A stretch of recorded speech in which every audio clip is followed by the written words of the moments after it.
오늘 이 본문은 우리가 다 아는 것처럼 누가복음 18장에 보면 과부의 원한을 풀어달라고 불의한 재판관에 오는 그 비유를 주님이 드십니다. 그러면서 불의한 재판관 또 이 과부의 원한을 풀어주기 위해서 하는데 하물며 밤낮 부르짖는 택한 자의 그 원한을 풀어주시지 않겠느냐 이런 얘기죠.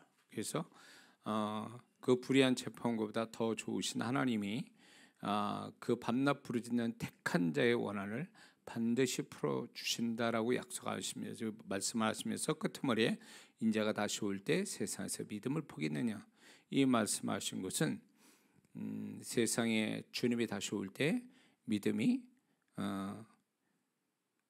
보기가 어렵다라는 부정적 어떤 의미에서 이렇게 질문하시는 거죠. 자, 우리가 이때 어떤 것보다도 믿음이 정말로 필요하고 중요한데 왜 그러느냐라고 할 때 우리 신앙에 많은 주제들이 있습니다. 그 많은 주제들이 있는데 가장 이 마지막 사는 주님의 오심을 예비케 하는 그리고 또 신부의 신앙을 가져야 할 이때에 우리가 필요한 것은 믿음이다라는 거죠. 왜냐? 첫 번째는 믿음은 신앙의 기본이고 기초이기 때문에 그렇습니다. 신앙의 기본이고 기초다. 믿음이. 그러니까 믿음이 있다라는 얘기는 꼭 그 사람 마음 안에 말씀이 있다는 얘기거든요. 말씀이 믿음을 만드는 거니까요. 그러니까 믿음이 거의 없다라면 그 사람 마음속에 말씀이 없다는 얘기하고 같아요. 그래서 예수 믿는 사람이 구원받을 때 이미 하나님으로부터 영적 믿음을 부여받죠. 은혜로. 근데 그거는 공평해요. 누구나 다 뭐 무식한 사람이나 똑똑한 사람이나 어린아이나 어른이나 구원받을 때 구원받을 때 하나님 주시는 영적인 믿음은 기본적으로 다 같단 말이에요. 그런데 그 믿음 가지고 기본적인 믿음을 가지고 세상을 살 때는 그 기본적 믿음이 그 믿음 가지고 세상을 이기거나 죄를 이기고 또 자기 육신을 이기고 그렇게 살아가기 어렵다는 얘기예요. 기본적인 믿음 가지고는. 그러니까 영적인 구원받을 때 그 믿음 가지고 안 되니까 우리는 계속 믿음을 공급받아서 믿음이 채워지는 역사가 계속 와야 된다는 거죠. 그런데 우리가 이 믿음이 많은 사람들이 자기가 그 믿음을 부여받았음에도 불구하고 믿음을 계속 성장시켜가는 부지런한 영적인 삶을 살지 않다 보니까 믿음 없이 살아가는 그리스도인이 많아진다는 거죠. 믿음이 없다. 거의 믿음 없는 사람처럼 나타난다는 거죠. 그래서 우리가 알아야 될 게 왜 교회를 쉽게 떠나냐? 왜 신앙을 포기를 쉽게 하냐? 왜 죄에 쉽게 넘어지냐? 자기 육신의 정욕에 왜 쉽게 지느냐? 마귀의 역사에 왜 그걸 물리치지 못하냐? 근본적인 대답은 똑같아요. 그 모든 질문의 대답은 한결같은데 믿음이 없기 때문에 그렇다는 거예요. 믿음이 그런 것들을 이길 만한 믿음이 있다면 이기는데 그거를 이길 만한 믿음이 없으니까 세상, 죄, 마귀, 육신은 이거는 우리의 영적인 4대적인데 이 4대적을 이 믿음으로 극복이 되는 거지 자기 선한 어떤 행실이나 어떤 자기의 선한 성품으로 이기는 게 아니거든요. 급이 다르단 말이에요. 세상, 마귀, 죄, 육신은요 우리가 선한 성품이나 선한 의지 이거하고 비교될 게 아니라는 거예요. 꼭 뭐가 아니면 다윗과 골리앗 같은 거죠. 어른과 어린아이 같은 급이 다르다는 거예요. 그러니까 아무리 교회를 오래 다니고 뭐 예배 많이 드리고 신앙 행위를 많이 가졌다 해도 그 사람이 내적인 정말로 이 모든 거를 이 영적인 4대적을 이길 만한 영적인 어떤 능력 그거는 결국 뭐냐면 내적으로 말씀이 채워져서 그 말씀이 믿음으로 전환이 돼서 믿음이 크고 믿음이 강해야 그게 감당이 되는 건데 이 4대적을 믿음으로 감당하지 않고 기껏해야 영적인 어떤 선한 의지, 선한 행위, 선한 성품 이거로 상대를 하니까 100번 해도 100번 다 넘어지게 돼 있다는 거죠. 모르죠. 혹 뭐 10번에 한 번은 이기는 사람이 있겠죠. 그런 계속 이겨갈 수는 없는 거죠. 오늘 한번 이겼다가 다음 날 또 이기냐? 그렇지는 않거든요. 그러니까 우리는 보이지 않는 이 영적 싸움에서 이겨가는 정말로 이겨가는 영적인 그리스도인, 하나님의 좋은 그리스도의 군사 같은 신앙, 그리고 주님으로부터 들림받을 만한 신부의 신앙, 그래서 주님으로부터 이긴 자라고 그래서 상급을 받는 신앙, 이게 뭘로 되는 것 같아요? 신앙 행위 가지고 되느냐 그거예요. 신앙사 40년 50년에도 저도 그게 안 되는데, 저는 신앙생활 50년이에요. 근데 50년에도 안 돼. 못 이겨. 왜? 저도 믿음이 그 사대적을 이길 만한 매일 이기지도 못하고, 또 이것이 오히려 더 크니까 나도 거기에 맞춰서 내 믿음이 커야 되는데, 이 목사인 나도 목사의 직무를 열심히 해서 목사의 기술은, 직무의 기술은 느는데 실제로 나 자신에 닥쳐있는 4가지의 영적인 적을 매일매일 이겨가는 삶은 또 아니더라 그거예요.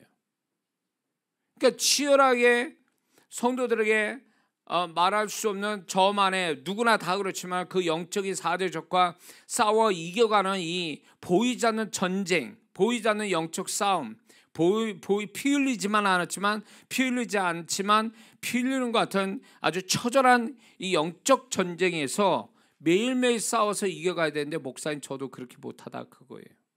근데 그 원인들이 결국 의지의 문제냐, 성품의 문제냐, 아니면 선한 행위의 문제냐? 아니요, 그거 다 아니에요.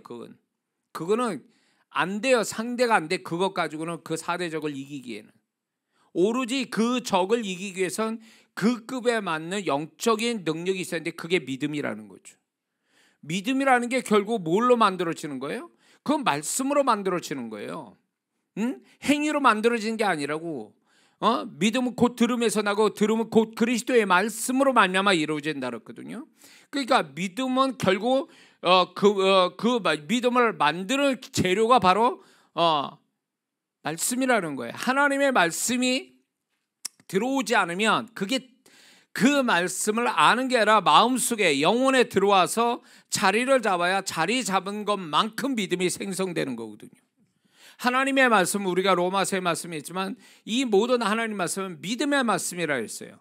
100% 다 말씀 자체가 어디를 봐도 다 믿음의 말씀이라는 거예요. 그러니까 말씀을 대하면 그 어디를 봐도 어디를 들어도 그건 다 나에게 믿음을 주는 거라 그 말씀이에요. 그러므로 말씀을 계속 상대하지 않으면 그 사람은 믿음이 성장할 수 없고 강해질 수 없고 클 수 없다라는 얘기와 같은 거예요. 그렇기 때문에 우리의 신앙의 어떤 기본이고 기초고 영적 싸움이 있어서 가장 최대의 무기는 믿음인데, 이 믿음이 또 다른 비유로 들면 건축의 기초 같은 거죠. 가장 높은 건물을 짓는 그 건물은 가장 깊이 기초를 파줘요. 비례해서. 그거 똑같아요. 기초가 튼튼하지 않으면 아무리 높이 아름답게 건물을 세웠어도 그건 무너짐이 심하거든요. 그 기초가 안 돼 있는 건물은요. 그러니까 우리의 신앙의 기초가 되는 건 믿음인데, 믿음이 없다면, 믿음이 부족하다면 그 사람은 자빠짐이 그러니까 쉽게 자빠진다는 거죠. 그러니까 그런 사람들이 이런 거 봤습니까? 여러분들 신앙생활 때 열심히 봉사하다가 뭐 조금 시험 들었다고 그거 가지고 교회 떠나고 봉사자리 떠나고 뭐 결국은 주님도 버리고 세상으로 들어가 버리는 사람들. 근데 그 사람도 또 할 말이 있을 거예요. 할 말이 있을 거라고. 내가 그 성도 때문에 상처받아서 그렇다고, 뭐 목사한테 상처받았다고, 교회가 마음에 안 들어서 뭐 별소리 다 하죠. 그 이유를 대지요. 근데 그게 정말 이유 같은 이유겠냐고. 본인이 믿음이 없어서, 믿음이 충분히 그걸 극복할 만한 믿음이 없어서 자빠진 거를 누구를 탓하냐고. 자기가 감당이 안 돼가지고 자빠져서 교회 나간 거 아니에요. 그게 누구를 탓하냐고. 그거를 뭐 교회는 그러면 천사만 있어야 되는 거야? 그럼 천국 빨리 가야지. 정말 그 사람이 구원받아 천국 갈 사람이면 천국 가는 게 빨리 낫지. 거기는 이런 일들이 없을 거니까. 응? 그런데 만약 교회 떠나 전도를 해보면 교회 안 다니는 사람이 없어요. 근데 교회를 왜 안 다니냐 그러면 이유가 굉장히 많아요. 10사람 이유가 다 있어요. 근데 그 사람들은 그것 때문에 교회를 못 다닌다, 안 다닌다 그러지만 그게 하나님 앞에 통하는 변명이냐고. 안 통해요. 이미 패배한 자예요. 이미 4대적에 패배한 자예요. 그들은 다시 주님이 부르시는 은혜, 또 부르시는 은혜에 반응을 하지 않으면 그 사람은 영원히 지옥 가는 거예요. 그건 볼 거 없어요. 응? 그러니까 정말로 이런 거죠. 학생의 입장에서 볼 때 대학을 시험 치러. 근데 자기가 공부 안 하고 공부 실력이 안 돼서 원하는 대학을 못 갔어요. 대학의 문제입니까? 시험을 어렵게 낸 대학이 문제예요? 아니면 공부를 안 한 그 친구가 문제예요? 도대체. 서울대학교는 서울대학교답게 문제가 어렵잖아요. 전혀 이름 없는 그 신생 알지도 못하는 대학 시험 문제하고 명문대 시험 문제가 같냐 그거예요. 그러면 명문대를 친 친구가 왜 대학이 시험을 어렵게 만들어가지고 나를 떨어뜨리냐 이렇게 항의할 수 있는 거냐고. 항의할 수 없는 거죠. 응? 그러니까 예수 믿는 사람들이 나 시험 둬서 교회 못 나간다, 뭐 어쩐다 저쩐다 이렇게 얘기할 때 뭐 돈 낼 게 없어 헌금 못 한다, 뭐 교회가 마음에 안 들어서 못 나간다, 뭐 이런 식으로 얘기를 하는 이것들이 과연 그 하나님 앞에서도 얘기가 통하는 얘기라고 생각해서 말을 하는 거냐? 그게 아니거든요. 그들의 그 논리가 결국 자기 영혼을 죽이고 결국 구원조차도 잃어버리게 한다는 것조차도 몰라요. 그러니까 많은 그리스도인들이 패배당했다. 내가 그런 4대적의 패배를 당해서 나는 지금 망한 자가 됐다는 인식조차 못하는데 이게 결국은 사단의 완전 전략인 거죠. 네 탓이 아니야. 응? 그건 네 탓이 아니야. 이렇게 얘기하거든요. 근데 하나님은 할수교된 무슨 말이냐, 믿는 자의 능치 못함이 없느니라. 네가 감당치 못할 시험을 허락지 않았다. 감당할 쯤에도 피할 길을 주신다. 그러면 하나님 말씀이 거짓말이라는 거예요? 이미 하나님은 다 안전책을 그 사람의 인생에 믿음으로 다 풀게끔 만들어주신 세팅해 놓은 그 삶인데 자기가 그걸 믿음으로 대항하지 못하고 믿음으로 적용하지 못해서 안 되는 것들을 그러면 누구로 탓할 거냐고요. 하나님은 분명히 믿음을 성장시켜서 그 믿음으로 해결하라고 주셨건만 믿음을 만들 생각은 안 하고 그냥 본래 처음 가졌던 그 영적인 기본적 믿음만 가지고 살아가니 그 사람이 4대적을 어떻게 이겨요? 응? 패배당하는 거죠. 그러면 정말 어떤 사람이 그러면 다시 이기는 자가 되느냐 할 때 내가 믿음이 없어서 못 이겼구나라면서 자기를 솔직히 인정하고 자기 믿음 없음을 탓하고 다시금 믿음을 가져서 내가 이겨 보리라. 이 믿음으로 나는 이겨 보겠다. 그래서 이긴 자를 통해서 하나님께 영광을 돌리겠다. 이런 태도로 가져야 하나님이 도우시는데 핑계와 변명되고 이러면 그거는 하나님의 은혜도 아무것도 없는 거예요. 그 사람은요. 하나님이 잘못했다고 회개하는 자에게 은혜를 베푸시지 핑계와 변명되는 탓하는 자에게는 은혜도 없어요. 축복도 없어요. 그런 사람은. 왜? 솔직하게 인정을 안 하거든요. 응? 사단은 그렇게 사람을 망가뜨리는데 그렇게 하는 거예요. 사실은 믿는 자들이 죄 짓기 때문에 망하는 자가 아니에요. 망하는 게 아니에요. 죄를 인정 안 하거나 죄를 인정하지 않거나 죄에 대해서 정직하지 않고 죄를 이길 만한 어떤 태도를 안 가지니까 죄 때문에 망하는 거지. 주님은 우리는 연약해서 죄를 지을 수 있어요. 그러나 죄보다도 죄를 지었을 때 태도를 보시거든요. 어떤 태도를 보이는가. 그것에 따라 하나님이 은혜를 베푸시거나 징계가 가든가 둘 중에 하나를 하신다는 거죠.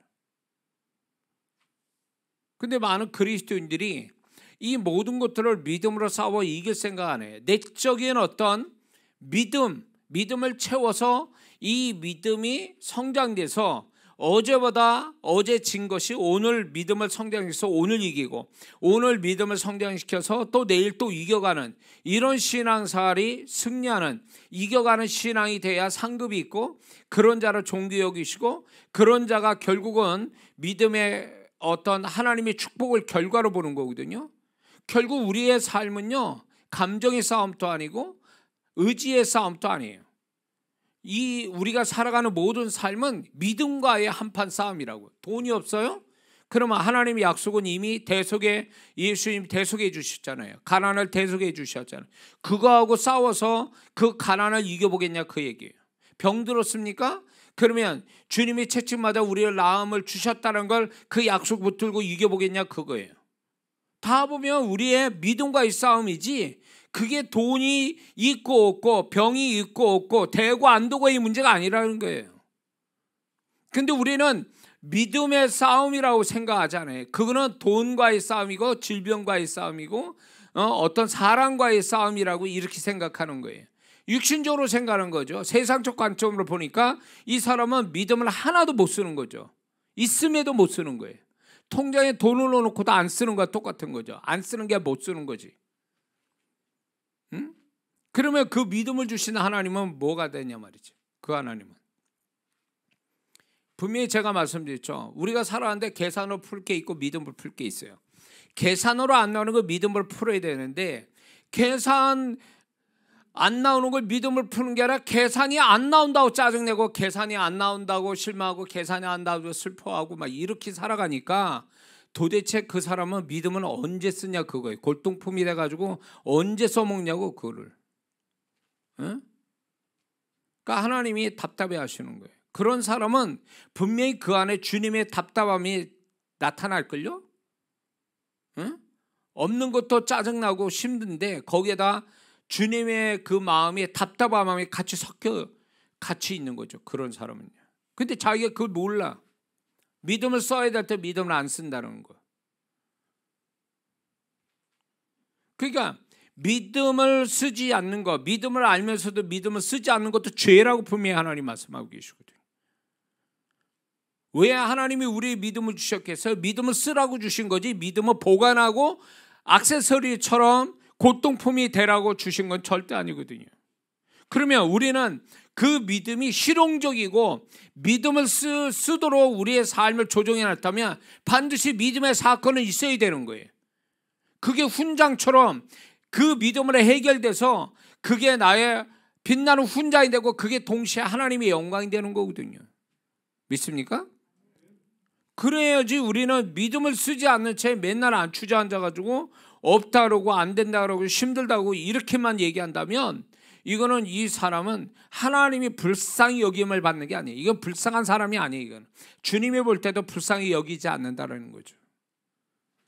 믿음을 끝까지 믿음을 지키고 믿음을 쓰고 믿음으로 투쟁을 해서 죽어도, 만약에 그렇게 해도 죽었어, 그 믿음대로 안 됐어요, 그래도 그 사람은 하나님이 믿음으로 끝까지 대응하고 있는 그 자세를, 그 태도를 하나님 기뻐하시고 영광을 받으시는 거예요.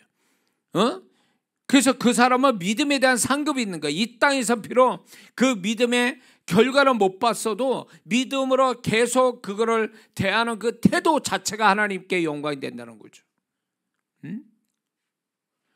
계산하다가 실망하고 좌절하고 슬퍼하고 이러고 죽는 사람하고, 정말 그게 안 되더라도 믿음으로, 자신의 믿음으로 끝까지 극복하고 이겨보려고 애써서 그러다 죽은 사람하고, 죽음은 똑같아도 죽음을 바라보시는 주님은 다르게 보시는 거죠. 그렇지 않겠어요?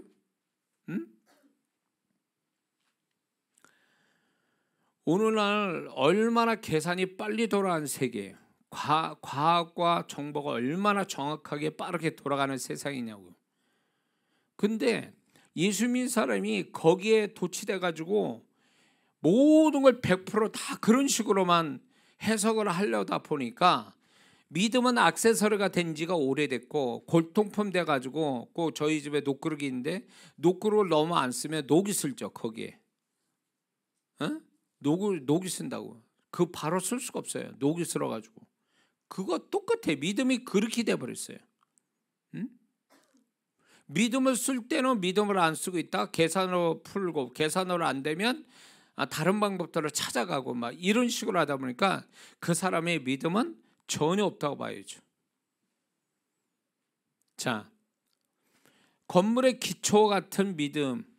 그래서 이 믿음이 정말로 그 사람 안에서 계속 역사를 계속 믿음이 움직이고 그 믿음은 자꾸 성장하고 이렇게 해야 그 사람이 그 믿음으로서 다 모든 걸 이겨가는 사람이 될 때 하나님은요 그 사람이 어떤 문제가 해결되고 그 사람이 뭔가 잘 되어가고 이런 걸 기뻐하시고 영광을 받으시는 게 아니라 그 사람이 믿음을 가지고 자꾸 그거를 상대해서 믿음으로 풀어가려고 하는 그 태도를 하나님이 문제 해결보다 축복 주신 것보다 더 기뻐하신다 그거예요. 믿습니까? 네?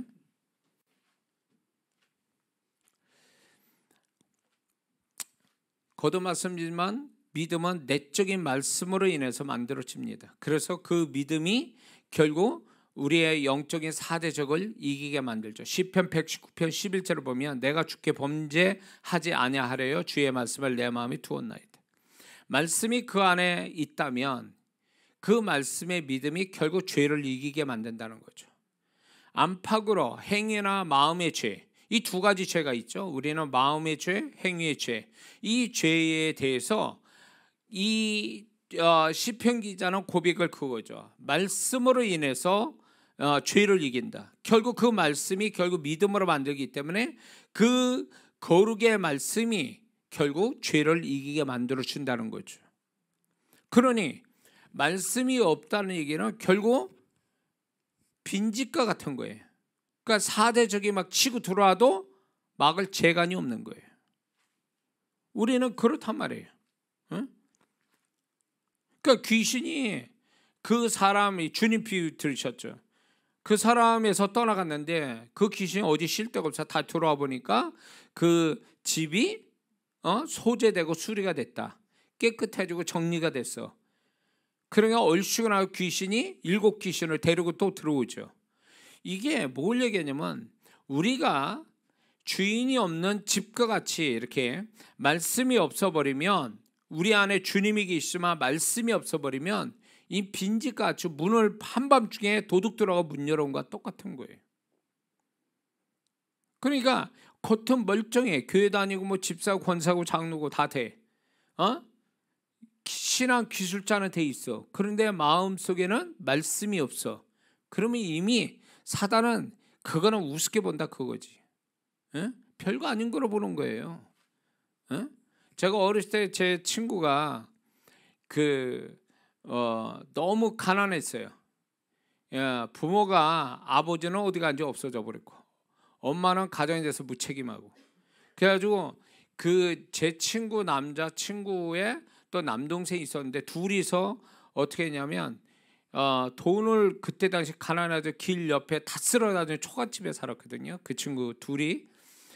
근데 이제 동사무소에서 불쌍하니까 한 달에 한번 밀가루를 주던가 국수를 줘요. 그거 가지고 생활을 하는 거예요. 그래 그 집에 가서 그 친구하고 국수를 먹는데 국수를 어떻게 먹냐? 국수를 삶아요. 그러고다 그릇에다 찬물을 부어. 그리고 국수를 거기다 부어. 그 다음 뭘 하냐? 간장을 풀어요. 싱거우니까. 그러고 먹는 거예요. 전 지금도 기억나. 그 친구가 그렇게 국수를 먹어봤단 말이에요. 그렇게. 그러니 맨날 쌀은 못 먹고 국수도 그런 식으로 먹고 사니 이 친구가 등치가 저보다 컸어요. 근데 힘이 없어. 힘이 없으니까 저하고 뭐 팔심을 하다 씨름하거나 이러면 금방 한번 넘어가요. 얘가 기운이 없으니까. 그러니까 얘는 등치가 큰데 다른 친구들 만만하게 보는 거예요. 워낙 힘이 없다 보니까. 기본적인 체력이 안 되니까. 믿음이 없으면 이렇게 되는 거예요. 겉모습은 화려한데 그럴싸한데 내면에 가서는 아무것도 없어. 귀신이 좋아할 사람이에요. 귀신이 두려워하질 않아요. 귀신은요 행위를 달아보는 게 아니에요. 행위를 보고 귀신이 두려워하거나 만만하게 보는 게 아니라 그 사람의 속에 뭐가 있느냐를. 그 귀신이 두려워하는 게 뭐냐면 첫째 구원받은 사람, 두 번째는 구원을 받았지만 그 내면에 아무것도 없는 사람. 아주 귀신은 그런 사람을 우습게 본다고요. 그러면 귀신이 뭘로 그 사람을 알 것 같아요?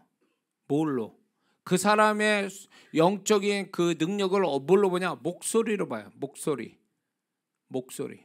딱 목소리 들어보면 수준이 어떠한가 딱 답이 나와요.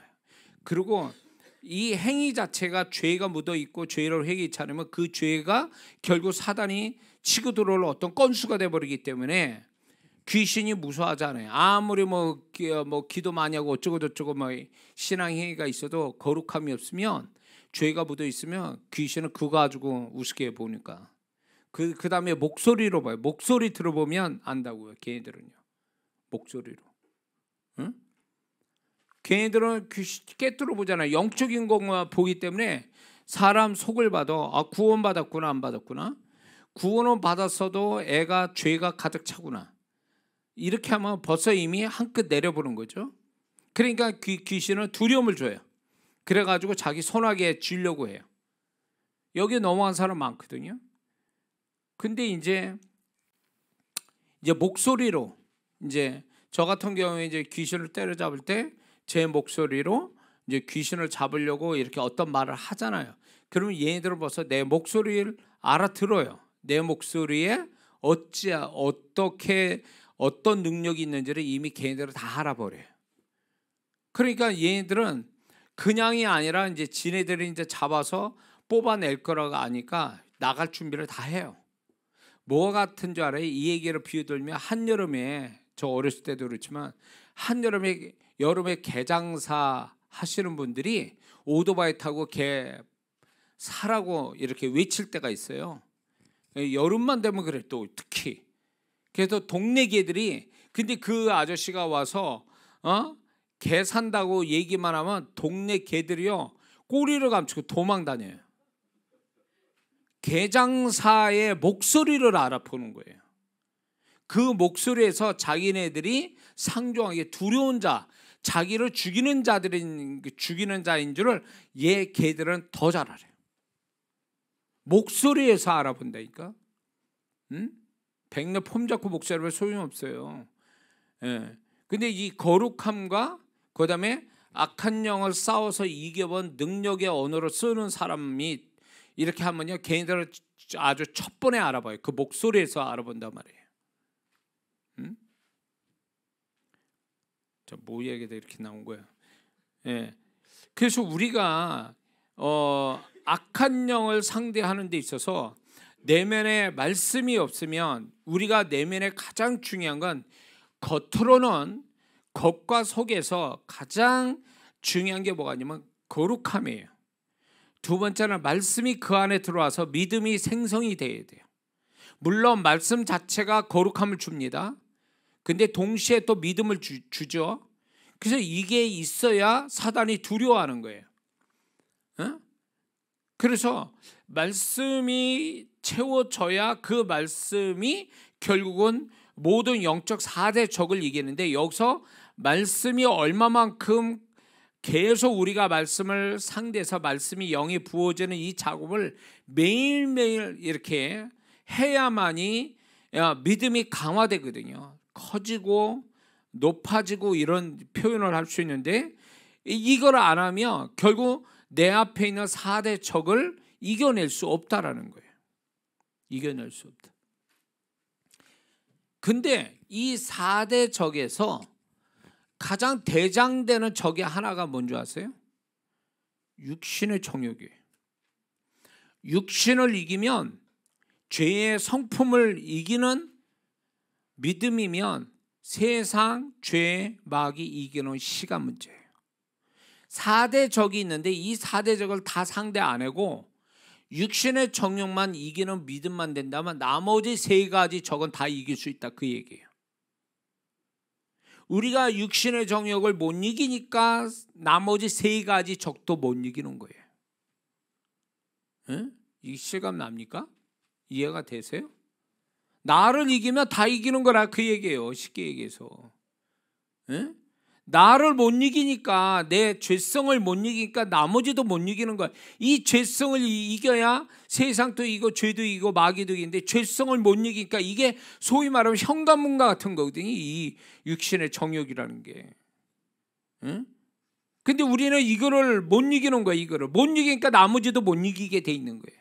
그래서 그 사람의 믿음의 수준, 믿음이 어디까지 가야 돼요? 육신을 이길 만한 믿음까지 가야 이 사람은 진짜 이기는 자가 되는 거예요.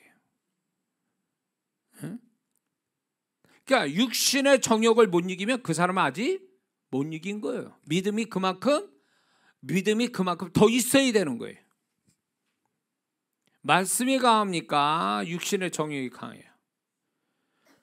당연히 말씀이 강하죠. 근데 왜 우리는 말씀이 강한데도 왜 못 이기느냐? 말씀이 강한 말씀이 말씀이 강해도 그 말씀이 나를 육신의 정욕을 이길 만한 믿음의 강함이 있어야 되거든. 믿음의 큰 믿음이 있어야 되는데, 자, 육신의 정욕이 만약에 예를 들어서 100이에요. 그 강함이. 그런데 그 강함이 100인데 자신이 가지고 있는 믿음은 30밖에 안 돼. 그럼 당연히 지게 돼 있지. 응? 말씀이 있는데도 말씀이 이 사람 안에서 100이라는 100 정도가 넘어가는 믿음의 큰 믿음이 있어야 육신도 이기는데, 말씀은 있으나 육신의 정욕이 이길 만한 믿음은 아직 아니다 그 얘기지. 응? 그래서 많은 사람들이 믿음이 없는 게 아니에요. 믿음이 없다면 정확한 표현으로 구원을 못 받았다는 얘기고, 믿음은 있으나 부족한 믿음, 4대 적을 이길 만한 믿음은 아직 안 됐다라는 게 정확한 표현이에요. 그 믿음이 있다면, 4대 적을 이길 만한 믿음이 있다면 그 사람이 능력 있는 그리스도인이 되는 거예요. 이 하나님 앞에 이기는 자가. 그러니까 이 4대 적을 이기는 믿음이 있다면 그 사람 거룩하면 쉽게 거룩함이 올 거고, 그 사람은 모든 것을 자유하는 자가 된다 그 얘기예요. 갈라디아서의 말씀처럼 진정한 자유자, 이 4대 적을 이기는 자가 진정한 자유자인데 이 자유자가 될 수 있다 그거예요. 우리는 궁극적으로 자유자가 되기 위해서 우리는 주님이 우리를 구원하셨고, 우리가 구원받은 그 순간에 죄로부터, 저주로부터, 마귀로부터 자유한 자가 됐잖아요. 사망으로부터 자유한 자가 됐잖아요. 그러나 우리는 살아가면서 더 육신과 세상과 또 죄와 또 싸워서 이기는 진정한 자유자가 되기 위해서 뭐가 필요하냐면 우리 안에 말씀이 들어와야 되고, 말씀으로 인한 믿음이 이기는 자유자가 될 만한 믿음까지 가기 위해서 계속 믿음을 갖는 그 길밖에 없다라는 거죠. 과거에 난 이겨봤어. 그게 뭔 의미가 있어요? 그 죽는 순간까지 이겨가야지. 에? 신앙은 과거 자랑해서 신앙생활 과거 자랑하는 사람만큼 미련한 사람이 없어요. 중요한 건 지금 이기고 있느냐는 거예요. 과거 이긴 뭐해? 지금 묻히고 있는데. 지금 이기고 있어야지 지금. 자, 또 이 믿음을 우리가 이제 좀 비유로 들면 운동에 있어서 이제 기본 자세와 같은 거죠. 모든 운동은 기본 자세라는 게 있어요. 기본 폼. 이 기본 자세가 돼야 이제 이게 실력이 느는 건데, 결국 믿음은 우리에게 뭐가 같냐면 운동의 기본 자세를 가져다 주는 것 같다. 그래서 믿음이 있어야 이 사람이 점점 실력이 이렇게 능력이 커지는데, 많은 그리스도인들이 이제 소위 말하면 말씀으로 인한 신앙의 어떤 기본 자세를 갖는 게 아니라 자꾸 변칙을 쓰는 거죠. 그러니까 소위 말해서, 자, 영적 은사나 능력 나오는 거 좋아요. 봉사 잘하는 거 좋아요. 근데 그것 가지고 그 사람이 그러면 신앙을 유지할 거냐? 4대적 못 이겨요. 그러니까 은사가 있다, 능력이 있다, 뭐 지식이 있다, 신앙의 기술이 있다, 이 봉사 많이 한다. 그런 사람 딴짓거리 하는 거 많이 봤잖아요. 그 왜 그럴까? 응? 은사 있고 다 그러는데 왜 그래? 하나님 음성 듣고 그러는데 왜 그러냐? 그 사람은요, 그게 소위 말하면 마음 심령 속에 믿음이 있고 난 다음에 그것들이 있어야 이게 균형을 잡히고 이것이 나에게 어떤 문제가 되지 않는데, 말씀이라는 그 말씀으로 된 믿음이 자리를 잡지 못하고 그게 딱 기본으로 잡아주지 못하니까 나머지가 날뛰는 거예요. 그게. 그러니까 좀 은사 있다, 능력 있으면 그거 가지고 난리를 치는 거죠. 사람들이. 딴짓거리하고. 응? 근데 말씀이 정확하게, 말씀이 그 안에서 자리 잡고 믿음이 생성돼서 이 믿음이 이 사람한테 굳건한 건물에 기초 갖고 운동의 기본 자세를 튼튼하게 한다면 나머지 것 가지고 타락하진 않아요. 그래서 신앙생활 타락하는 사람들 있죠. 은사와 능력이 있고 뭐 어쩌고 저쩌고 하는 사람들이 타락하는 이유가 뭐냐면, 그거는요, 말씀이 그 사람 마음 안에 충분하지 못해서 변질된 거예요. 그걸로 인해서 은사와 능력과 기술과 섬김으로 인해서 변질돼 버린 거예요. 응? 인간의 타락한 본성은 죽을 때까지 안 바뀌어요. 그거 사라지지 않습니다.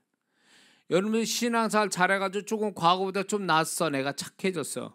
그러면 생각해 보세요. 그게 내가 낮은 거라고 생각 드십니까? 내가 나은 사람 같아요? 아니요. 해석 잘못하고 있는 거예요. 원래 나라는 인간은 안 바뀌는 존재예요. 그 죄성은 안 바뀌어.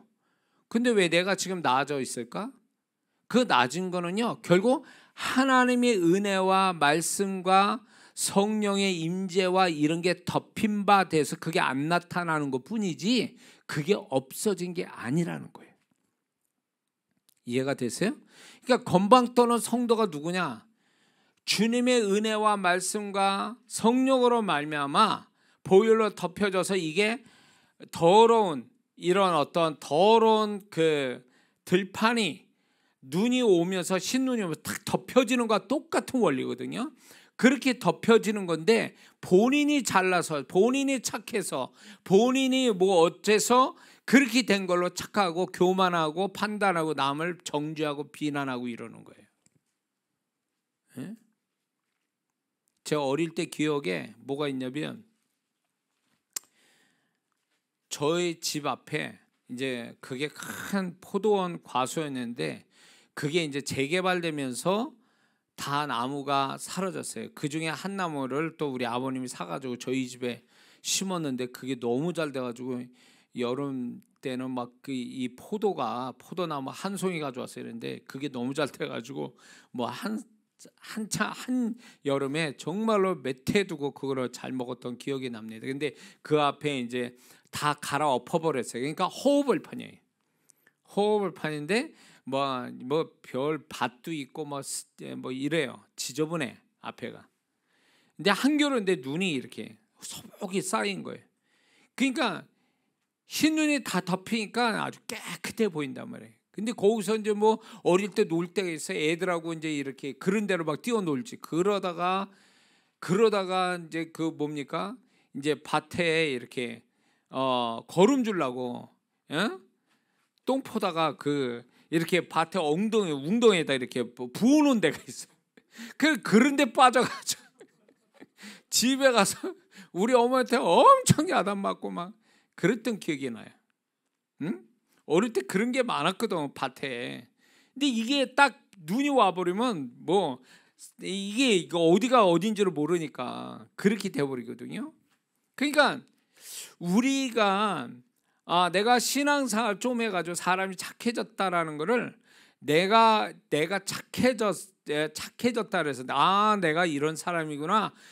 그러면서 자기를 칭찬하고 자기 영광을 취하려고 해요. 그걸로 해서 다른 사람을 견주어서 비난하고 정죄하고 판단하고 이러는데 그건 착각이라는 거예요. 인간은 그 사람도요, 교회 떠나보세요. 응? 교회 떠나보라고. 하나님의 은혜나 말씀이나 보혈이 사라지잖아요. 똑같아. 세상 사람 별짓 다 하는 사람과 별반 다르지 않아요. 그때 이제 절규하는 거지. 내가 원래 이런 인간이었구나. 에? 하나님의 은혜로 말씀으로 보혈로 임재로 덮여진 걸 모르는 거예요. 그게 하나님의 모든 하나님의 것으로 되어져서 그분이 하나님 내가 이렇게 원래 인간이 안 되는 인간인데 내가 이렇게 된 거는 하나님의 모든 그분의 손길로 이렇게 됐습니다. 이게 정답인데 이렇게 생각 안 해. 내가 잘난 줄 알아. 그러다 망하는 거지. 교만하다 망하는 거지. 응? 그런 성도 한둘이 아니에요. 봉사한다. 자기가 봉사하는 거야?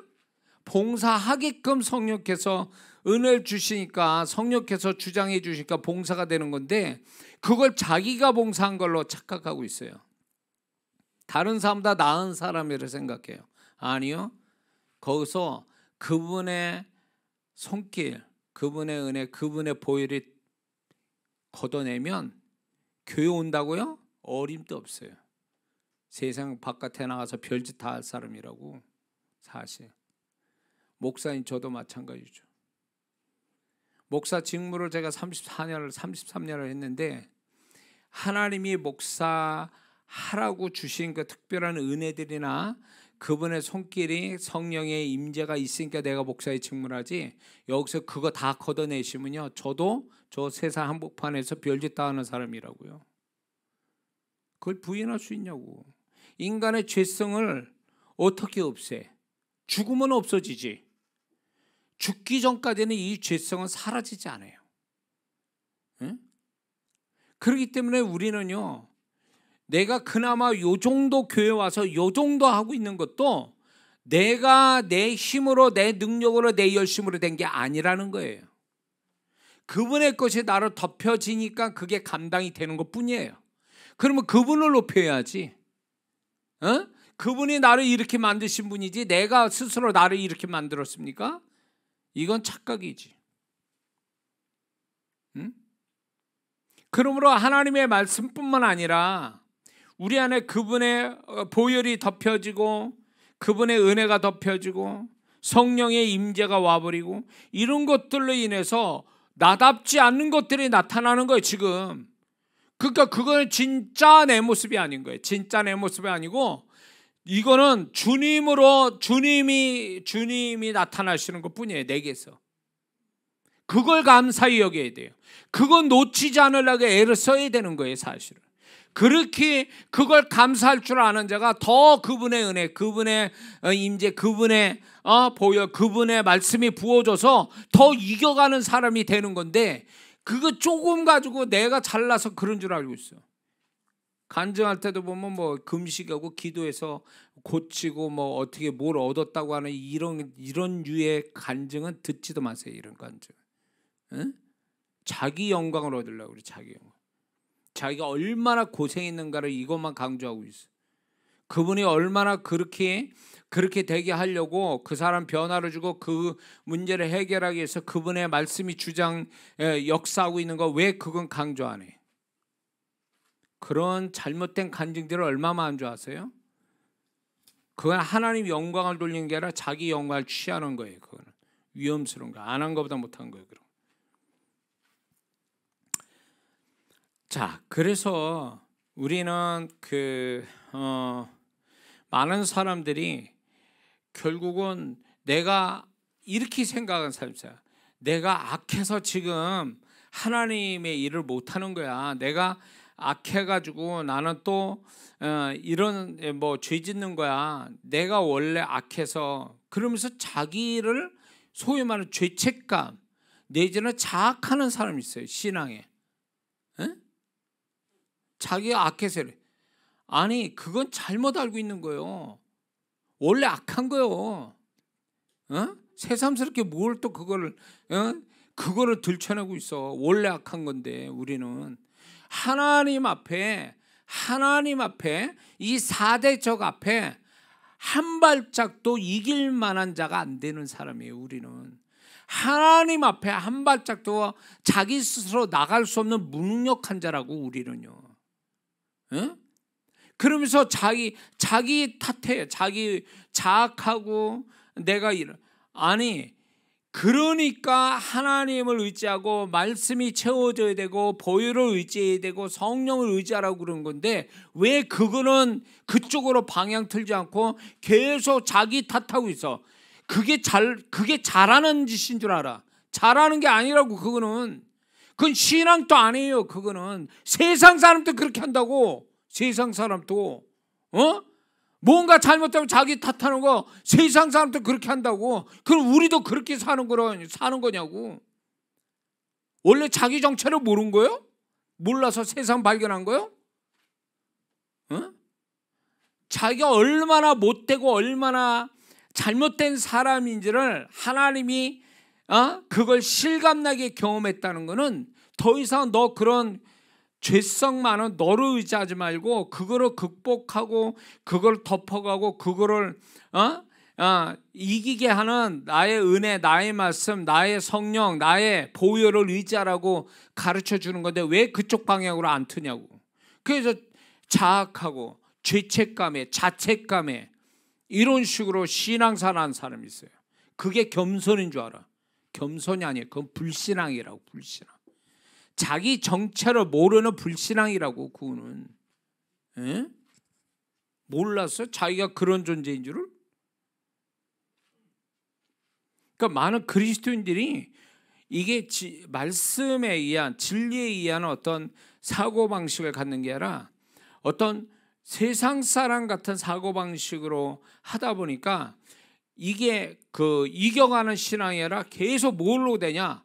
자학하고 죄책감에 빠져서 허우적거리면서 가요. 이겨가느냐? 그러면 죄책감 갖고 자학한다고 이기느냐? 이기잖아요. 하면 할수록 더 내가 죄인이구나 막 이렇게 얘기해. 나는 지옥 갈 죄인이구나. 몰랐어? 자기가 지옥 갈 죄인인 줄? 우리는 다 지옥 갈 죄인이에요. 그분의 보혈로 나의 의롭다 하심을 그냥 의롭게 여겨주신 거지 내가 의로운 자가 아니잖아요.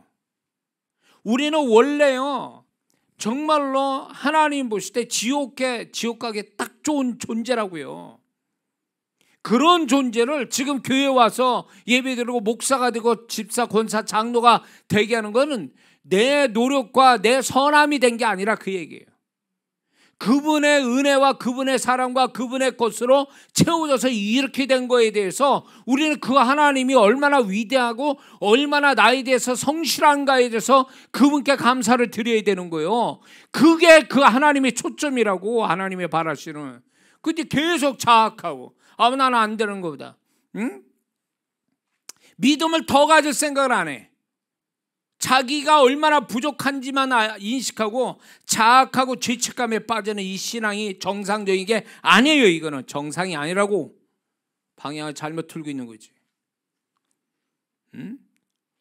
그게 안 되면 하나님 제가 죄가 많아서 이렇게 해서 안 되는가 보다. 이렇게 아니라 하나님 제가 이걸 이길 수 있는 믿음을 나한테 주세요. 말씀을 주세요. 은혜로 더 주세요.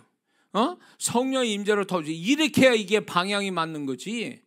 자기를 계속 들여다보면 뭐가 나오냐고. 거기서 아무것도 안 나오지. 구정물만 나오지. 그래서 이게 우리가 기본이 튼튼해야 건물도 잘 짓고 운동에서는 기본 자세가 돼야 실력도 늘듯이 우리 신앙의 기본은 믿음인데 그 믿음은 말씀으로 만들어서 말씀이 계속 채워줌으로 해서 믿음이 커짐으로 인해서 4대적을 이겨가는 거죠. 계시록에 보면 이기는 자의 동일한 말씀하죠. 주님께서 이기는 자의 상 주신다고. 그 이김이 육신적인 게 아니잖아요. 그건 영적인 걸 얘기하는 거죠. 근데 그 영적인 거를 결국 뭘로 이기냐? 그분의 말씀, 그분의 은혜, 그분의 존재, 그분의 성령, 그분의 보혈 이런 걸로 이겨가는 거거든요. 그게 내적으로 쌓여 있어야 되는 거죠. 우리의 내적으로. 응? 그러니까 진짜 실력 있고 능력 있는 그리스도는 뭐냐? 속에 하나님 것이 많이 채워져 있는 사람. 믿습니까? 백날 겉에 허울 때 멀쩡한데 속은 텅텅 비어 있는 사람은 한둘인 줄 아세요? 쓰잘데없는 것만 그 심령에 잔뜩 들어있고. 마태복음 23장 주님이 그 얘기하신 거잖아요. 그들의 심령이 뭐가 있는지를 주님이 적나라하게 얘기하시잖아요. 겉은 멀쩡해, 옷 잘 입고 율법 잘 지키고, 그러나 주님은 그 속이 어떠한 거를 얘기하시잖아요. 이게 우리 모습이 될 수도 있는 거예요. 응? 그러니까 귀신은요, 이렇게 속을 본다고. 우리 속을 보고 그 사람의 언어를 보고, 그러면서 이 사람이 굉장한 사람이구나. 걔네들이 더 우리를 정확하게 알아본다고요. 응? 제가 우스갯소리로 그러죠. 내가 어느 정도의 사람인가를 정말 보고 싶으면 귀신 들린 사람한테 한번 가보라고. 왜? 귀신 들린 사람, 귀신이 들어가 있기 때문에 그 귀신은 정확하게 봐요. 우리를요. 우리끼리나 착각하고 이렇게 하지 걔네를 정확하게 본다니까. 어? 목사라고 봐준 줄 아세요? 아니요. 그거하고 상관없어. 그러니까 걔네들은 그 사람 속에 뭐가 있는가를 보고 판단하는 거기 때문에 믿는 자들이 그런 부분에 대해서 정말로 좀 더 자기 자신을 냉정하게 좀 볼 필요가 있어요. 나는 속에 뭐가 있는가 한번 살펴봐야 돼. 응? 하나님 것으로 채워졌는데 그게 신앙생활 잘했다는 표거든요. 행위로 그래서 뭐하냐고, 속에 아무것도 없는데. 그 신앙생활 잘못한 거예요. 그 수십 년 신앙생활 뭐하냐고, 속에 아무것도 없는데. 하나님이 찾고자 하는 4대 적을 이길 만한 그런 것들이 내 안에 있어야 되는데 없으면 그건 신앙생활 잘못한 거지. 왜? 신앙행위라는 건 결국 내면을, 나의 존재를 채우기 위해서 신앙생활하는 거지, 이 신앙생활이 나의 내면에 하나님 것으로 채우는 것이 없다면 그 신앙생활 잘못한 거예요. 헛수고한 거라 그 얘기예요. 이해가 되십니까? 두 번째, 왜 우리가 이때 믿음 필요하냐? 마귀는 우리의 마지막 때 그리스도인의 심령 안에 믿음을 빼앗아가는 존재라는 거예요. 그래서 사단이 믿음을 빼앗아가는 시대에 우리는 살고 있어요. 베드로전서 5장 8절에 근신하라 깨어라 대적 마귀가 우는 사자에 뒤투러다니며 삼킬 자를 잔다. 삼킬 자. 어떤 자를 삼킬 것 같아요? 내면에 하나님 것이 없는 자, 특히 말씀을 일하는 믿음이 없는 자를 삼켜버린다는 거죠. 에? 그래서 누가복음 22장 31절 32절에 주님이 베드로한테 이런 얘기해요. 시몬아 시몬아 보라, 사단이 너희를 밀가부로 하려고 요구하였으나 그러나 내가 너를 위하여 믿음이 떨어지지 않기를 기도하였노니 너는 돌이키는 후에 내 형제를 굳게 하라. 왜 수많은 중보기도에서 믿음을 주님은 얘기하셨을까? 이 믿음이 베드로되게 하게끔 만드는 기본이 됐기 때문에 주님은 이 믿음을 기도해 주신 거예요. 베드로에게 믿음이 떨어지지 않기를 기도하셨기 때문에 베드로가 베드로 될 수 있었던 거예요. 그만큼 이 믿음이라는 게 굉장히 중요하다는 걸 주님이 여기서 계시하고 있죠. 응? 근데 여기서 알 수 있는 게 뭔지 아세요? 왜 사단이 밀가루를 그렇게 가지고 놀라고 했느냐라고 할 때에 믿음을 소멸시켜 버리려고 그 사단이 제자들을 밀가부로 했다 그 얘기예요. 그러니까 주님이 대응하기 위해서 믿음이 떨어지지 않게 했다라는 거예요. 그러니까 이 베드로의 부인이나 이 모든 어떤 그때 당시에 그 겁났던 그 환경들이 있잖아요.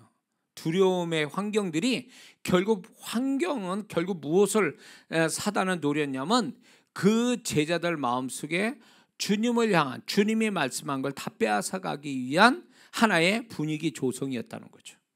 그래서 베드로 안에 있는 믿음을 탈취해 가려고 하는 걸 주님은 아셨기 때문에 그의 믿음이 떨어지지 않기를, 수준이 떨어지지 않기를 붙잡아 주신 거예요. 기도해 주셨다는 거죠. 그러니까 믿음이 얼마나 중요하지. 믿음이 없다면 베드로는 결국 아무것도 아닌 사람이 되는데 주님께서 사단은 믿음을 빼앗아 가려고 했던 것을 주님은 그 믿음에 빼앗기지 않게 하기 위해서 기도하셨다 이 얘기예요. 그래서 오늘날 많은 성도들이 잘 들으셔야 돼요. 여러분들이 세상에서 주님 없이 주님 생각도 안 하고 세상 사람처럼 살다가 때 되면 교회 나와. 기적이죠 이거는. 그렇지 않습니까? 기도도 안 해, 성경도 안 봐. 주님 생각지도 않아. 그런데 때 되면 교회 나와. 응? 이게 기적 아니고 뭐냐고. 그러면 이게 내가 습관이 되기 때문에 교회 나온 줄 아세요? 아니요. 주님이 세상 속에 그렇게 살아도 그 사람의 믿음이 떨어지지 않게 지금 또 중보기도 하시기 때문에 주님의 중보기도 때문에 교회가 나오게 되는 거예요. 그렇지 않습니까? 주님은 우리 위해서 중보기도 하신다 그랬으니까. 응?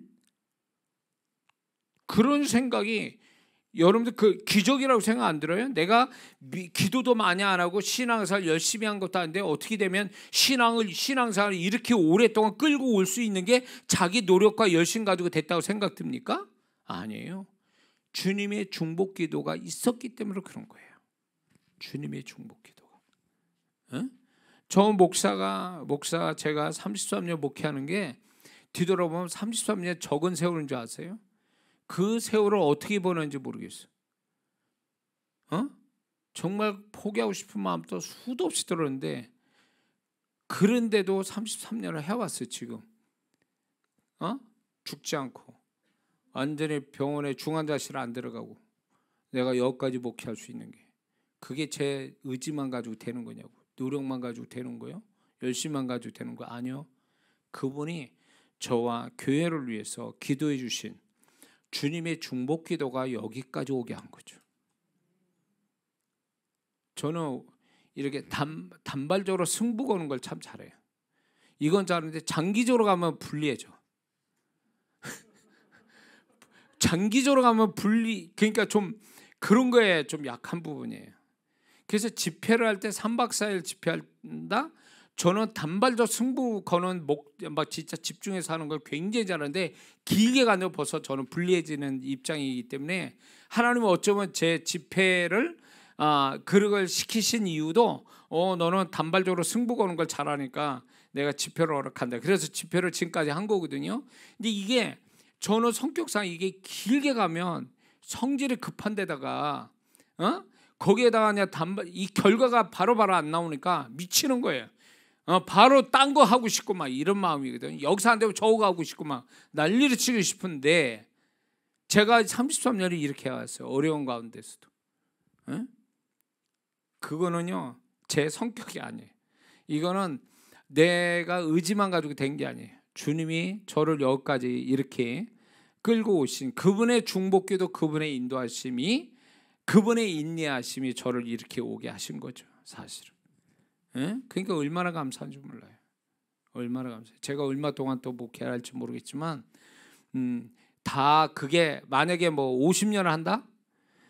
50년 해봐야 17년 남았는데 한다고 칠 때에 그거 하는 건 제가 하는 게 아니에요. 주님이 저를 끌고 가서 그렇게 한 거지 나는 할 수가 없어요. 나라는 인간은 그게 안 돼요. 어릴 때부터 안 됐어요. 그거는. 어릴 때 제가 이제 초등학교 때 뭐 육상 선수하고 뭐 태권도 하고 막 단발적 승부 보는 걸 잘해요. 마라톤 못 해요 저. 길게 하는 건 못 해요 무조건. 짧게 하는 건 승부를 잘 보는데 길게 하는 건 못 해. 그런 사람을 여기까지 하나님이 끌고 왔다라는 게 그분의 성실하심이 대단하신 거죠. 저를 붙들고 끌고 오신 거예요. 여러분도 마찬가지예요. 여러분들이 여기까지 온 게 여러분의 노력과 애씀만 가지고 된 줄 아세요? 주님이 중보기도 하시고 성령께서 이끌어 주셔서 성실함 때문에 여기까지 온 거예요. 믿습니까? 자, 이 베드로에게 있어서 믿음이 최고의 재산이었던 거예요. 주님은 이미 알고 있었어요. 베드로에서 믿음을 빼버리면 그는 아주 부끄러운 존재일 수밖에 없는데 그 베드로 안에 베드로 되게 만든 건 믿음이었기 때문에 주님은 그 믿음을 지켜주신 거죠. 기도로. 그리고 오늘날의 이 베드로의 이 사건을 통해서 주님께서 오늘날에도 많은 믿는 자들이 믿음을 도난당할 자들이 너무 많다는 거예요. 이걸 베드로를 통해서 계시하는 거예요. 믿는 자들을 밀가부로 해서 세상 4대 적을 통해서 믿음을 강탈해 가려고 하는 사단의 역사가 있다는 걸 경고하고 계시는 거예요. 이 말씀은요. 그래서 지금 교회 바깥에 있는 사람은요, 믿음이 강탈당해서 다 믿음이 소멸됐으니까 저 세상 속에 사는 거예요. 에? 여러분들은 뭐예요? 그러면 그나마 사단에게 밀가부르듯 해서 믿음이 도난당하지 않으니까 그나마 여기 있는 거예요. 지금 저와 여러분들이 여기 있는 거예요. 그 감사해야 돼요.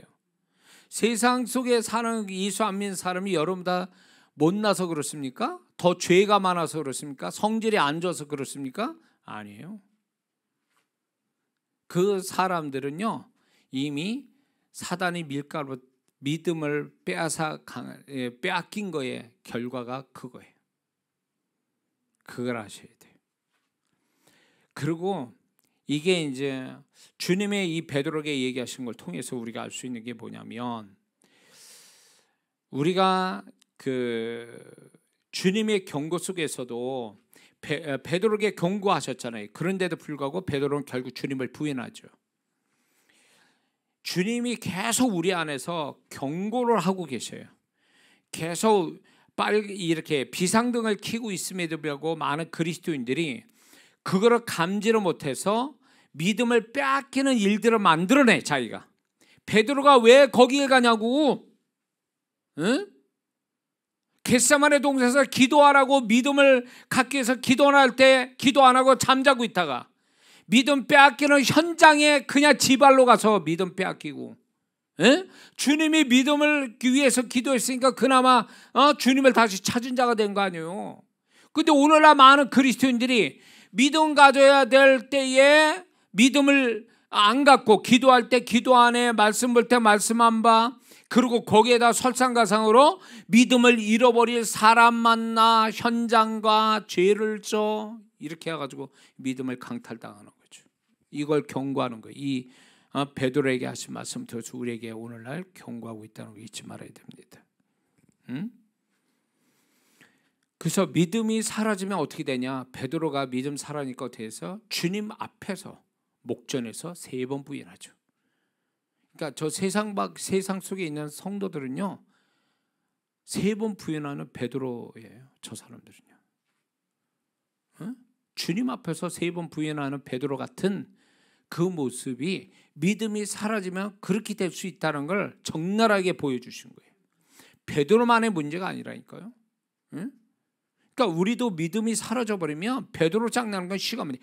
베드로는 주님을 옆에 모시고 3년만 더 같이 사는 사람도 저주경인데 그나마 믿음을 주님이 떨어지지 않게 기도했으니까 다시 그나마 회복이 됐지만, 오늘날 많은 그들이 주님 보이지도 않는 주님을 믿고 섬기고 살아가는 데 있어서 베드로보다 더하면 더하지 덜하지는 않거든요. 믿음이 떨어지면 이 지경까지 간다는 걸 보여주는 거죠. 마귀는 끊임없이 우리를 믿음을 그냥 그 사람의 가장 핵심되는 거, 자동차의 엔진 빼버려, 아니면 기계 부품의 가장 중요한 걸 없애버려. 그러면 나머지 거는 다 말짱 그건 고물이 되고 마는 거죠. 그러니까 우리 신앙에 우리 내면 안에 주님도 그거잖아요. 광풍을 만나서 이제 막 주님을 깨우고 난리를 쳤을 때 주님이 잔잔케 하는데 주님이 하신 말씀 뭐예요? 왜 두려워하느냐 믿음이 적은 자들. 믿음을 얘기하시잖아요. 그러니까 결국 뭐냐면 그 광풍을 잔잔하게 했다는 건 사단의 역사라고 봐야 돼요. 그래서 주님이 꾸짖은 거죠. 꾸짖었는데 그들이 믿음이 그 순간에 어떻게 됐어요? 믿음이 확 줄어버렸어. 믿음의 수준이 떨어졌어. 그거 아주 주님이 지적하잖아요. 그러면 결국은 이 광풍이 일어난 것도 결국은 사단의 역사로 그렇게 됐다면 그 사단의 목적은 뭐일까요? 믿음이 떨어진 걸 원했던 거예요. 믿음이 사라진 걸 원한 거예요. 그래서 주님은 뭐가 중요한지 광풍을 만나는 게 그게 두려운 것도 아니고 광풍이 해결된 것이 그게 목적이 아니라 그게 초점이 아니라 너 안에 있는 내가 준 그 영적인 거 그게 중요하다라고 지적하고 계시는 거죠. 응? 근데 우리 많은 그리스도인들이 주님의 이런 지적을 못 받아요. 이걸 몰라. 문제 해결만 되고 돈만 되면 되고 치료만 받으면 되고 이런 식으로 그런 축복에만 몰두하다가 귀신이 그 사람 안에 있는 거 다 가져가는 거죠. 하나님의 걸 다 가지고. 그래서 이런 경험이 여러분들 저 목사로서 이걸 너무 많이 보는데 축복받고 딴짓거리예요. 축복받고 교회 안 나와, 축복받고 헌금 안 해, 축복받고 죄를 더 져. 이게 뭘 얘기한 줄 아세요? 그 10년 안에 하나님 거 다 도난당해서 그 짓 하는 거예요. 정말 그 10년 안에 하나님 것들이 계속 유지되고 있었다면 그 사람이 축복받고 문제 해결된 다음에 그럴 수 있습니까? 그러지 못하죠. 그 안에 있는 하나님의 것들이 다 사라져버리니까 뭐만 남은 거예요? 인간의 본능만 남은 거예요. 타락한 죄성만 남아서 그게 작용하고 있잖아요. 그러니까 주님은 그걸 지적하는 거예요. 그거에다 초점을 두고 있는 거예요. 야, 문제 해결되고 안 하고 이 문제 알아? 네가 지금 내가 너한테 은혜를 주는 것들이 지금 잘 간직하고 있는지 살펴봐라. 네 문제 때문에, 네 어려움 때문에, 네가 가지고 있는 고통 때문에 내가 준 거 다 도난당하는지 안 하는지 한번 살펴봐라. 이런 거죠. 응?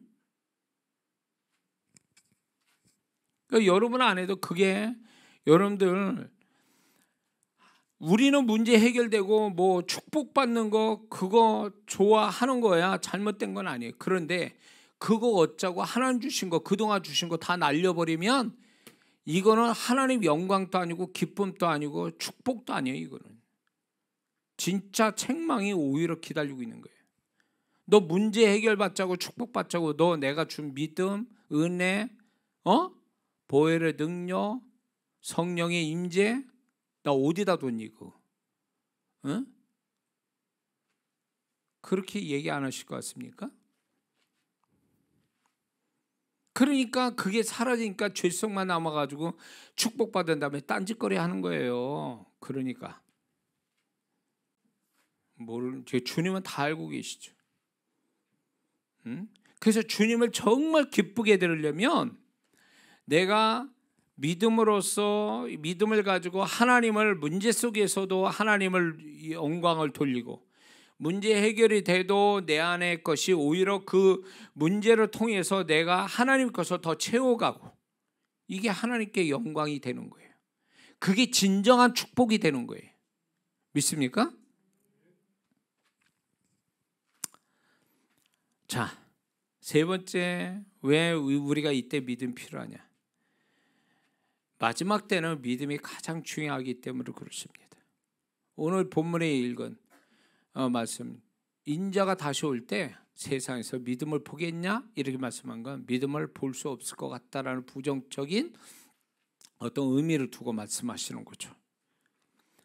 세상에서 다시 믿음 보기가 어렵다. 마지막 때는 이렇습니다. 디모데전서 4장 1절을 보니까 성경이 밝히 말씀하시기를 후일에 어떤 사람들이 믿음에서 떠나 미혹하는 영과 귀신의 가르침을 따르리라 하셨으니 지금 그 일 벌어졌잖아요. 그러니까 이단에 넘어가고 그러고 세상으로 돌아간 자는 다 뭐냐? 그 안에 미혹의 영에 잡히고 믿음이 사라진 상태에서 미혹의 영이 잡히고 세속의 영에 잡혀서 가버린 자들이에요. 그리고 귀신의 가르침, 소위 말해서 자기 잘되게 하고 자기를 축복하는 쪽으로 흘러가는 그런 거에 그런 가르침을 받기를 좋아하는 이런 사람들은 결국 그 내면에 하나님 것이 사라진 상태에서 일어난 것들이에요. 그래서 이단에 속한 자들이 믿음이 있는 자들이냐? 절대 그렇지 않아요. 정말 하나님이 주신 믿음이 있는 사람이면 뭐가 있는 줄 아세요? 거룩한가. 두 번째, 믿음이 뭘 만들어주냐? 분별력을 만들어줘요. 말씀으로 만들어진 믿음이니까 말씀은 우리에게 지혜를 주시거든요. 그러니까 지혜가 결국 뭐예요? 분별력이거든. 분별력을 주는데 말씀이 없고 믿음이 없으니까 분별력 떨어지니까 미혹에 하는 영에 확 잡혀버리는 거예요. 그러니까 믿음이 없다는 얘기지. 그거는 믿음이 있어도 분별할 만한 믿음 상태가 아니었다는 걸 증명하는 거예요. 그리고 귀신의 가르침이라는 건 그때 당시 자기들에게 유익되게 하는 거, 그런 이야기를 많이 찾아간다 그 얘기예요. 세속적인 거라도 그런 걸 귀담아 듣고 그런 걸 쫓아간다. 그러니까 말씀을 기준 삼아가는 신앙이 아니라 사람의 어떤 이야기들 이런 거를 붙들고 그게 성경과 같이 맞먹는 걸로 돼버리는 거죠. 그래서 마지막 때는요, 얼마나 지금 보세요. 사람들을 후리는 그 조종하고 미혹하는 귀신들이 얼마나 많아요. 지금 이단들이 과거에 숨어서 이단 짓을 했는데 지금은 이단들이 대놓고 방송하고 다 하잖아요. 돈 가지고 다 사람들 그냥 인생 망치고 영혼 망치고 가정 망쳐가지고 그 돈 가지고 건물 올리고 방송하고 전 세계로 다니면서 그 돈이 어디에서 나왔겠어요? 그거 거기다 돈 바치고 말이에요. 그러니까 얼마나 강력해요. 우리나라만큼 세계적인 이단들이 우리나라에 다 모여 있어요. 세계적인 이단의 근거지가 우리나라라니까요. 그러니까 이단에 난 사람들이 많아. 우리 한국에 이단으로 난 사람들이 통일교부터 시작해가지고 그게 다 뭐냐? 누가 그 종교 이단을 누가 만들어줬어요? 믿음에 떠난 자들, 믿음이 없는 자들을 그렇게 만들어준 거잖아요. 재산 바치고 가정 버리고 말이에요. 직장 버리고 가서 다 바쳐가지고 인생 바치고 영혼 바쳐가지고 만들어놓은 게 지금 이단들이잖아요. 교회는 하나 부흥하기 어려운데 뭐 거기는 뭐 눈만 떴다 보면 벌써 건물이 하나냐. 지역마다 하나씩 있고 말이에요. 거기다 세계적으로 다 막 건물도 세워놓고 그게 다 그 돈이 어디서 나왔겠어요? 교주가 돈이 많은 거예요? 이단 교주가? 그거 아니잖아요. 하나님께 바치는 거는 그냥 계산하고 그냥 안 바치려고 그렇게 하면서 이단에 가서는 그냥 들이다 인생이고 가정이고 다 망쳐가면서 바쳐. 그러니까 그게 믿음이 그 영혼이 불쌍하지만 마음속에 말씀으로 인한 믿음, 말씀으로 인한 분별력이 없기 때문에 그리 돼버린 거예요. 마지막 때는 그렇게 된다는 거예요. 여기에 준해서 디모데후서 4장 3절에 또 이렇게 얘기하죠. 때가 이르니 사람이 바른 교훈을 받지 아니하며 귀가 가리워서 자기 사욕을 따를 스승을 많이 두고 또 그 길을 진리에서 돌이켜 허탄한 이야기를 따르죠. 바른 교훈 받지 않고 사욕을 따를 스승을 두고 또 허탄한 이야기를 따른다. 아주 지금 세대가 너무 똑같아요. 그래서 교회를 정하는데 뭘로 정하냐? 목사님 설교를 듣고 정하는 사람 많거든요. 근데 목사님 설교를 듣는데 얼마나 자기를 편안하고 즐겁고 그리고 얼마나 살아가는데 유익되고 이런 얘기하는 그 교회 찾아가는 거죠. 다 그렇다는 거 아니에요?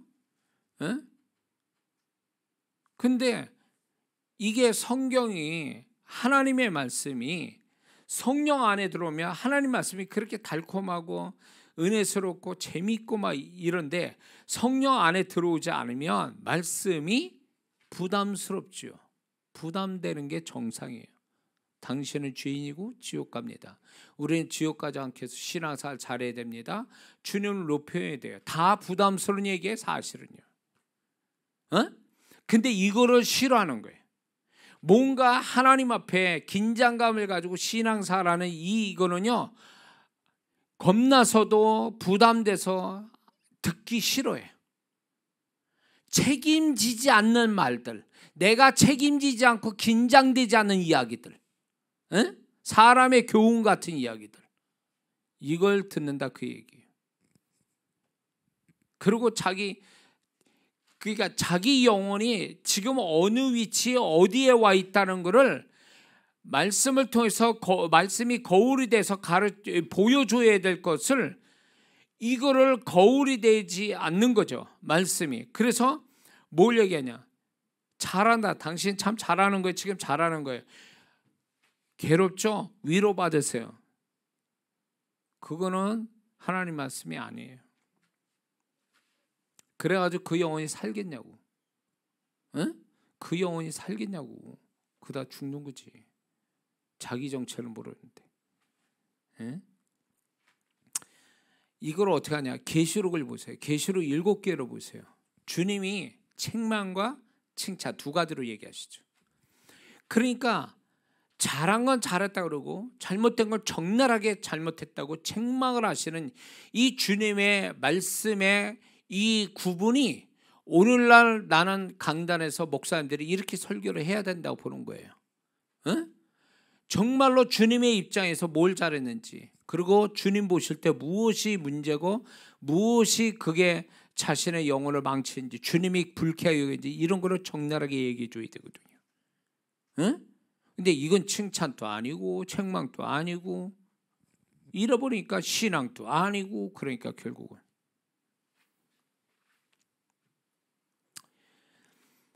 자, 많은 사람들이 이제 말씀을 멀리합니다.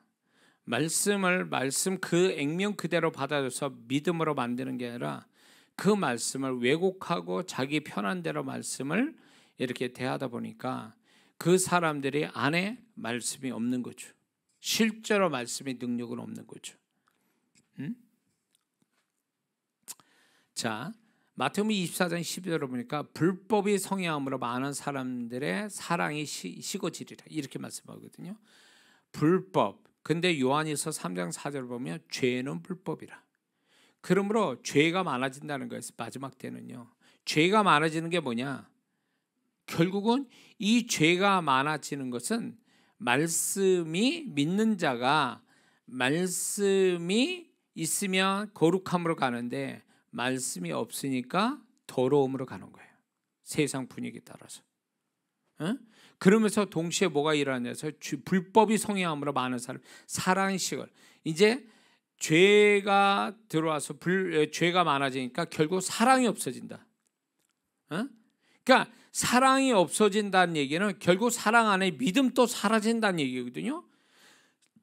고린도전서 13장 7절을 보니까 모든 것을 사랑은 모든 것을 다 하는 말씀이죠. 사랑은 모든 것을 참으며 모든 것을 믿으며 그랬거든요.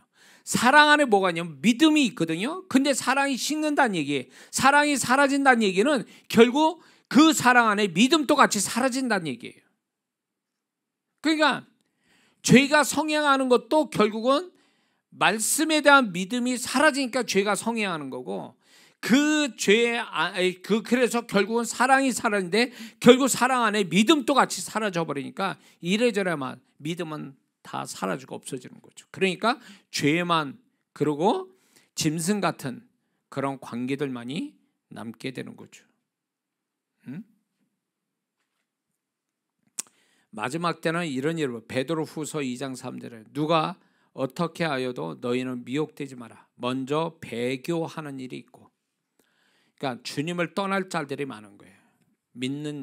주님을 믿는 신앙을 버릴 자들이 마지막 때는 부지기수로 일어난다는 거예요. 그래서 이제 한국에도 점점 교회들이 작아지고 숫자도 적고 믿는 자도 숫자가 낮아지기 시작했어요. 결국은 이게 뭐냐면 그만큼의 뭐냐, 세상을 따라가고 이단을 따라가고 이런 걸로 다 빠져나가는 거죠. 결국 그 얘기는 뭐냐면 믿는 자들이 제대로 신앙생활을 하는 사람들이 없어져 간다는 거예요.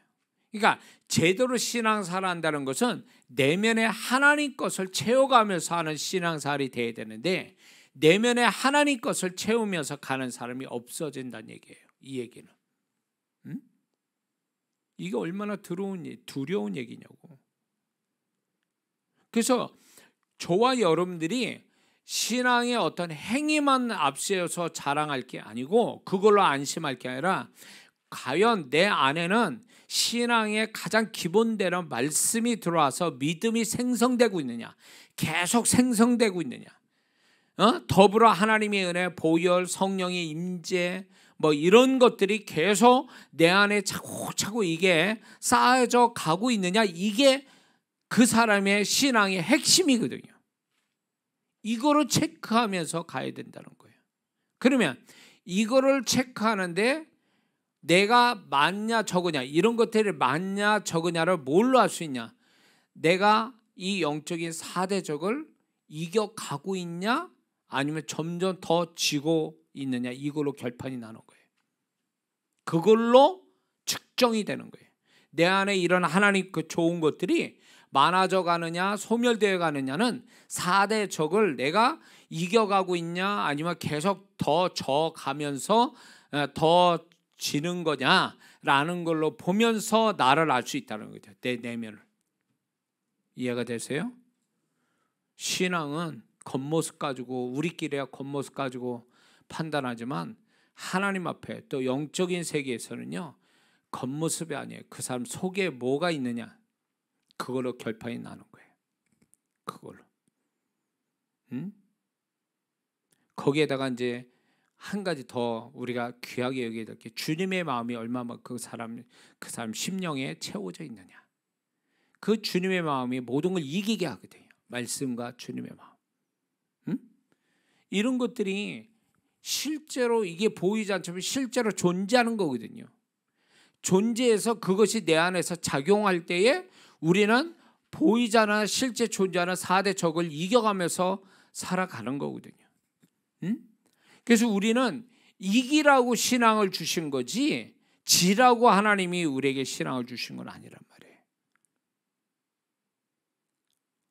자, 그래서 우리가 이때 믿음이 필요한 것, 말씀이 필요한 것, 또 주님의 마음이 필요한 이유는 여기에 있다라는 거에 대해서 여러분들이 다시 한번 여러분의 마음속에 무엇이 지금 작용하고 있는지, 무엇이 여러분을 정말 주님 들여다보실 때 네가 좀 내 거를 가지고 있구나 이렇게 말씀하는 것들이 얼마나 있는지 한번 여러분이 생각해 볼 필요가 있는 줄 믿습니다. 기도하겠습니다.